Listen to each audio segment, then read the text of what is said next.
For me, surrendering is a letting go completely of identity in relation. Yeah, period. Right, because from the I that's perceiving, that's in relationship. So in the letting go and surrendering, it's willing to let go of the relationships. Okay. And willing to let go of itself in that. So when there was a resting in a larger field, what was coming forward to surrender was relationship in general, like the experience of interfacing with another. And there was deep grief and sadness that came up in relation to that. And one of the other things I'll just add in here is that the lens that's perceiving its next opening will often have a misinterpretation about what that next opening is. So that grieving was directly related to it was both. A recognition of something, but also a misunderstanding at the same time. There's both truth in it and a misunderstanding. So the same way that my feeling, if I let that small voice come forward, that I would be bad, it was both truth and a misunderstanding. Seeing the lifetimes where, well, yeah, I was kind of bad, from a particular framework. And so the system's inner knowing of what was going to come forward in that opening interpreted it that way, that I would be bad. And yet in the meeting of that and the surrendering through all those details, goodness and beauty and life and love and truth prevail always. So no, actually I wasn't bad. No one is bad. Only bad. Huh? Only bad. I mean, whatever that is. Yeah, bad. Right. It's right? But even the interpretation of that, when you open up to a deeper truth, like I would see those as shadows, but opening to this deeper truth, you're not a shadow. You're like the sun.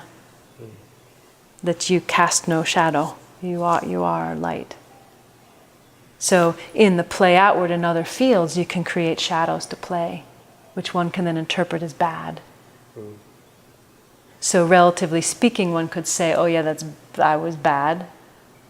But that whole idea of bad is like, well, no, that was, so lifetime where I was confiscating land.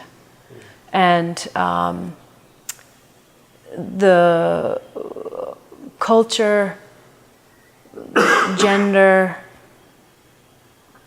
and these were deserts of these like golden rolling sand, and the inside the sense of self had forgotten that it was beautiful.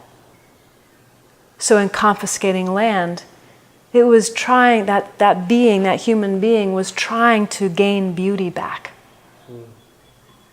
So anything that we look at as bad, if you actually look at what's happening deeply, all that's happening is consciousness is trying to regain an essential part of itself, which it has never lost, because it feels like it has gotten disconnected from it. So that's what's happening. So no, nothing is bad. That's how things are unfolding. So that was one of the beauties in the surrendering back through all of these things and discovering, seeing the psyche, seeing the culture, the conditioning, all of that, and how all those filters then, how experience then came out of that, and seeing the relationship between the interplay of those. And there's always a choice, but sometimes it's really, really hard to make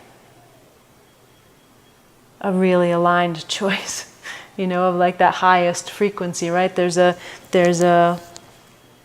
there's a perfection in the unfolding that's wanting to happen, or the karma, I don't know how to say this in words that don't start bringing in other connotations that then slightly twist what I'm meaning to say. It's like going to the gym. You don't expect to go to the gym and bench press 230 pounds from the get-go in perfect form.